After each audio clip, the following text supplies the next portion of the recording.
In times of crisis, some people step forward and change the world. Others quietly persevere, offering hope and practical help when it's needed most. Today, we explore stories of resilience and service through three powerful books. From the relentless spirit of Clara Barton founding the American Red Cross and a young woman discovering her connection to the legendary figure in The Woman in the Photo, to Chef José Andrés feeding those in need during modern disasters, these stories remind us that one person can make a profound difference.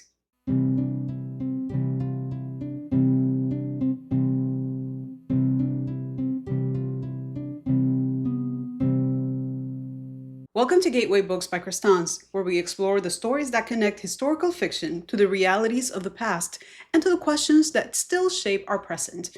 I'm your host, Cindy Cruz, and today we're reflecting on what it means to serve in times of crisis. When the world seems to be falling apart, there are always individuals who step forward. Some on the front lines, some behind the scenes, but all making an impact that echoes through time. In this episode, we're looking at stories of service, courage, and community through three compelling books. In The Woman in the Photo by Mary Hogan, we'll explore the journey of a young woman uncovering her link to Clara Barton, the legendary founder of the American Red Cross. Next, we'll dive into Clara Barton, Professional Angel by Elizabeth Brown Pryor to discover how Barton's relentless commitment changed the landscape of disaster response. And finally, we'll reflect on modern humanitarian work with Change the Recipe by José Andrés, whose approach to feeding people in crisis redefines the power of a single meal. If you're passionate about stories that highlight human resilience, remember to like, subscribe, and hit the notification bell. Your support helps us continue exploring these incredible narratives. Now let's begin. Who is the woman in the photo? In Mary Hogan's book, a simple image unlocks a powerful story of courage, legacy, and the pool of history. Set against the backdrop of the catastrophic Johnstown Flood of 1899, the novel intertwines two timelines. Elizabeth Haberlin, a privileged socialite whose life changes forever when disaster strikes, and Lee Parker, a modern teenager trying to piece together her family's history. At the heart of both stories is a single photograph, one that links these two women across a century of time and reveals a legacy of service in the face of crisis. Elizabeth's story begins in the gilded halls of her family estate, where life is comfortable and predictable. But just beyond the gates of her privileged world lies a different reality: the working class community of Johnstown, Pennsylvania. Though Elizabeth is largely unaware of the hardships faced by the townspeople, that disconnect is about to be shattered by a catastrophic event. The Johnstown Flood, which devastated the town, was not just a natural disaster. It was a man-made catastrophe. The South Fork Dam was originally built as an earthen structure holding back Lake Comannock high above the valley. Over time, however, the dam underwent a series of very questionable modifications. The dam was lowered to build a road across it, weakening its structure. The dam's spillway screens, designed to prevent debris from entering, became clogged with silt and waste, reducing its capacity to relieve pressure during heavy rains.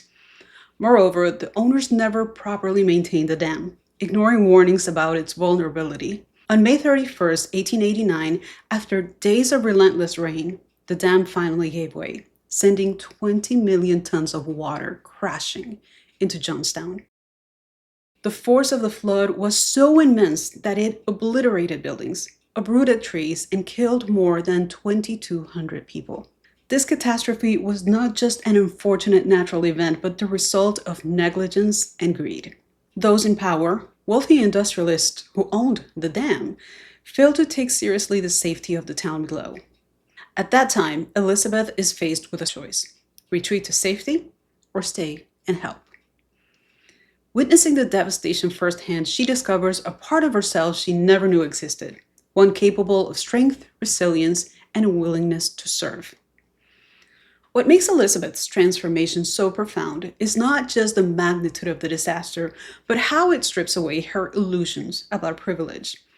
Before the flood, Elizabeth's world is defined by comfort and predictability. Her sense of identity is tied to her family's status, but when the catastrophe hit, none of that mattered.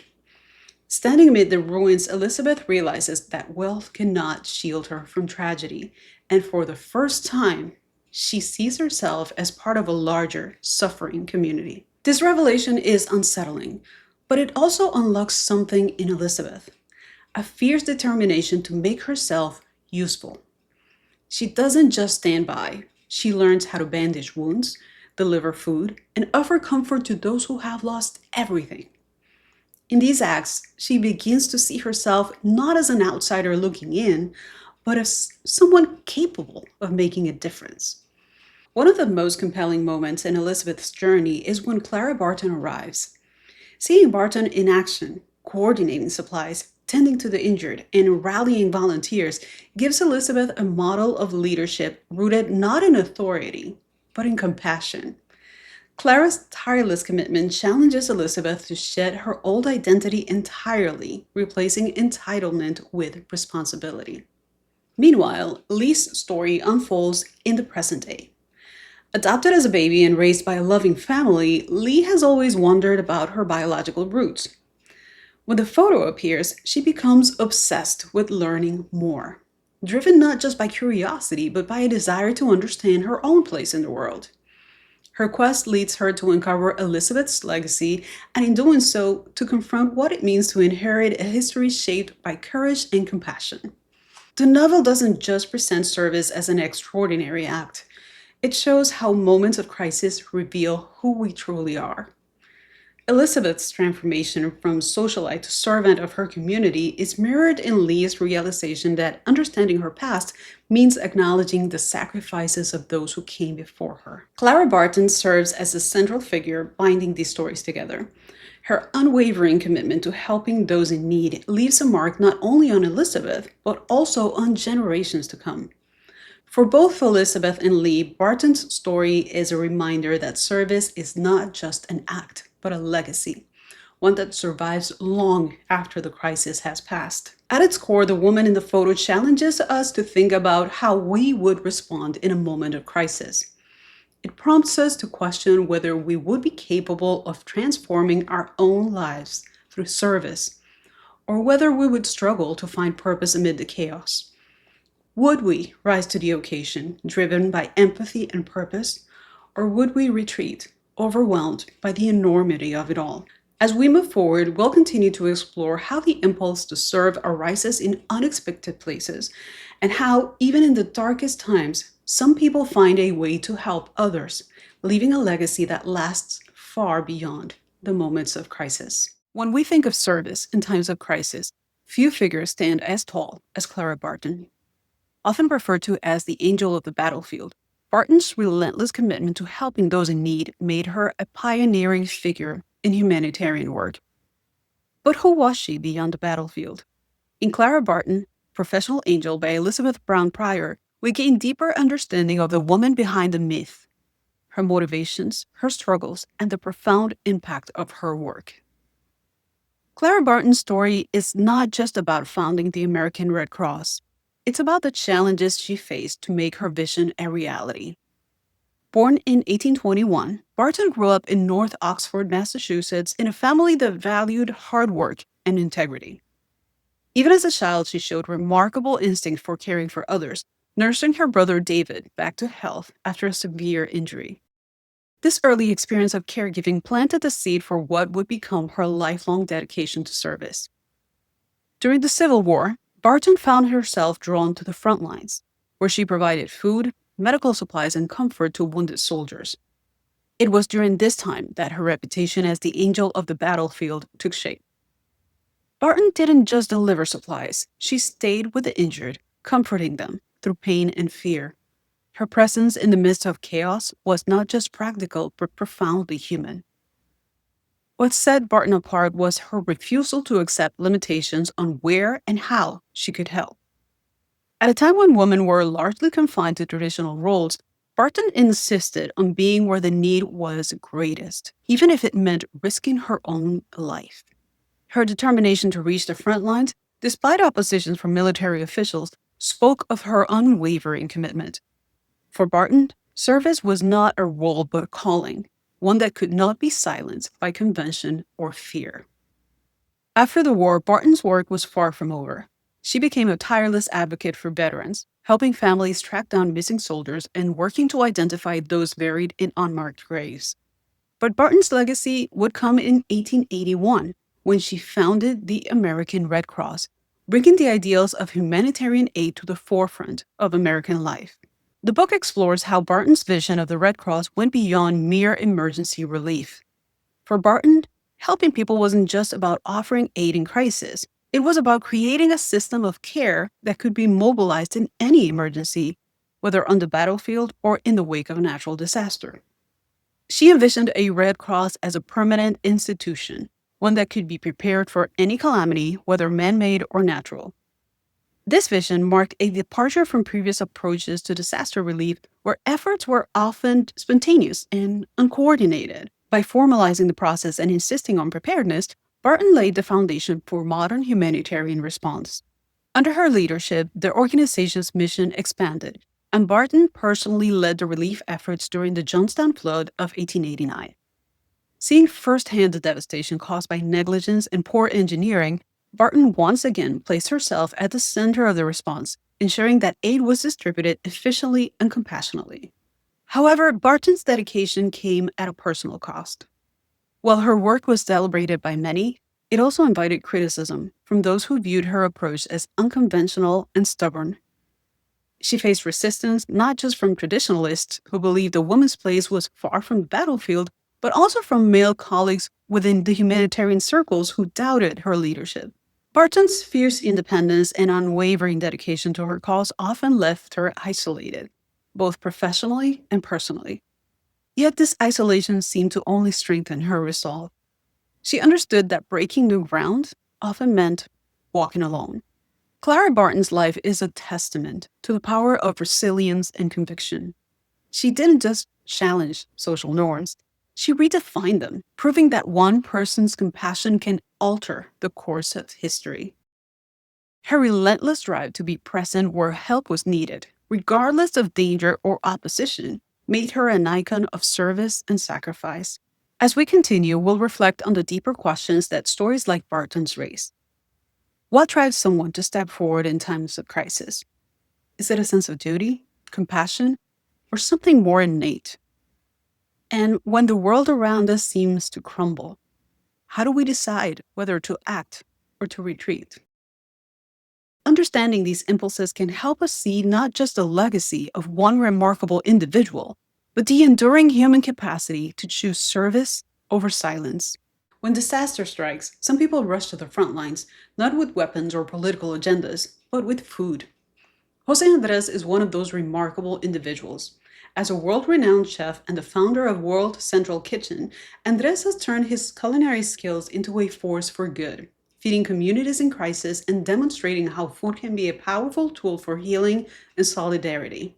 In the book, Change the Recipe, Andrés shares his journey from a celebrated chef to a humanitarian leader. What sets him apart is his belief that food is more than sustenance. It is a way to restore dignity and hope. From feeding survivors of hurricanes to refugees fleeing conflict, Andrés has made it his mission to ensure that nourishment reaches those who need it most. One of the most striking aspects of Andrés' approach is its simplicity. He doesn't wait for elaborate plans or perfect conditions. He acts. When Hurricane Maria devastated Puerto Rico, leaving millions without power or potable water, Andrés and his team set up kitchens within days. They didn't wait for permission or government directives. They just started cooking. That instinct to act, to adapt and improvise reflects Andrés' philosophy. Do what you can with what you have, and do it now. At a time when large organizations debated logistics, he mobilized volunteers, sourced local ingredients, and got meals directly to those in need. Andrés' work also challenges conventional ideas about aid. Traditionally, disaster relief has followed a top-down approach, rooted in structural responses and centralized decision-making. This model, established in part by humanitarian pioneers like Clara Barton, focuses on organizing aid through formal channels, ensuring consistency and coordination. And while effective in building reliable systems, this approach can sometimes struggle with the urgency that modern crises demand. José Andrés takes a different view, one that flips the script by emphasizing grassroots action and local involvement. Instead of waiting for funds or approvals, he mobilizes local resources, involving communities directly in the process. In doing so, he not only provides meals, but also restores a sense of agency to those affected. One example of this approach was during the COVID-19 pandemic. As restaurants closed and millions faced food insecurity, Andres turned shutter kitchens into meal preparation sites, partnering with local chefs to keep workers employed while feeding those in need. This dual impact, feeding communities while sustaining the food industry, highlights his commitment to holistic solutions. Rather than viewing the crisis as a single problem, he saw an opportunity to address hunger and economic stability simultaneously. This adaptability also marked his response to the war in Ukraine. When conflict displaced countless families, Andres and his team set up kitchens on the borders, feeding refugees who had fled with little more than the clothes on their back. In a chaotic and uncertain environment, food became not just nourishment, but a moment of normalcy and comfort. For Andres, the act of feeding is inherently tied to human dignity. No matter what circumstances, people deserve to eat well. Andres's approach is unique in his refusal to accept that crisis must mean dehumanization. Many large aid efforts focus on efficiency, stripping away the warmth and community that meals naturally create.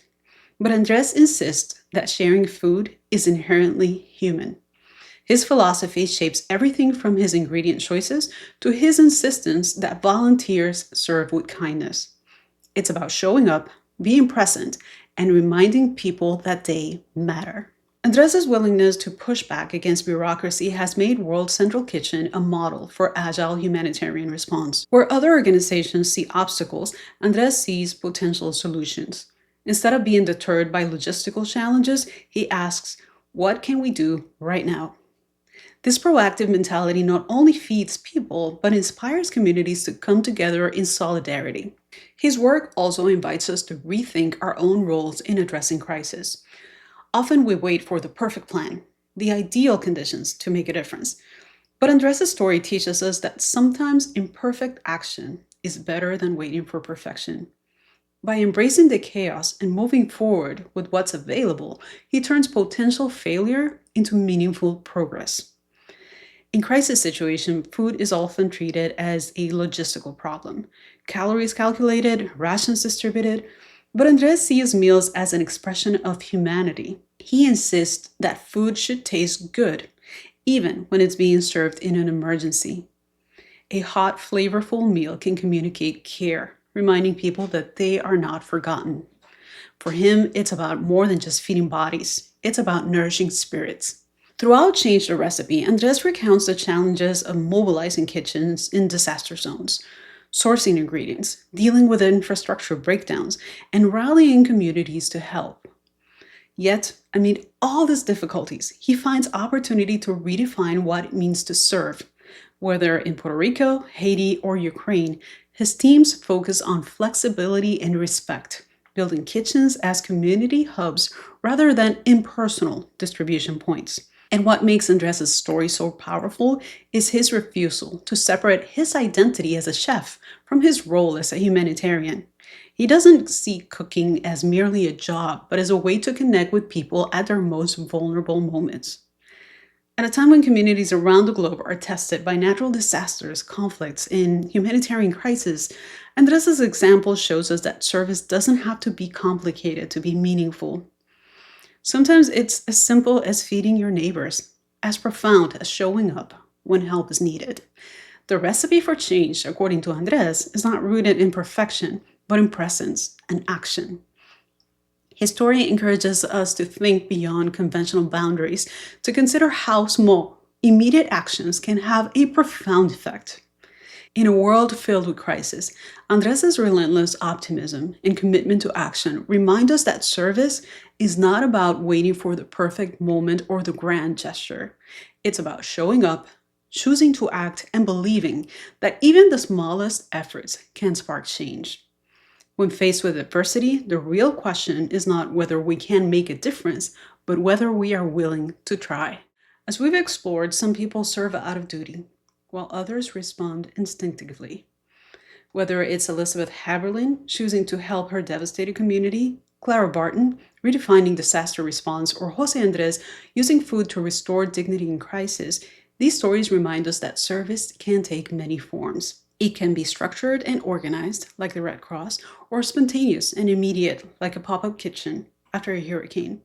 What unites these acts is the willingness to confront adversity and act, even when the path is unclear. Crisis doesn't just expose human frailty, it also reveals our capacity to care and heal. These stories challenge us to confront some intense questions.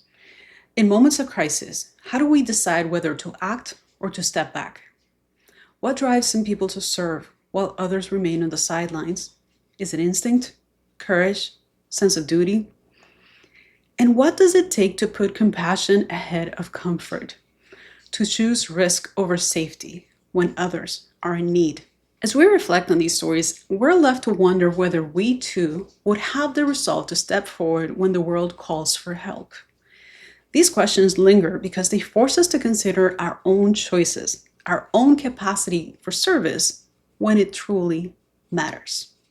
Thank you for joining us in this episode of Gateway Books by Crestance. If you enjoyed today's exploration of resilience and service, be sure to subscribe, like, and share the podcast. Your support helps us continue to bring these stories to life.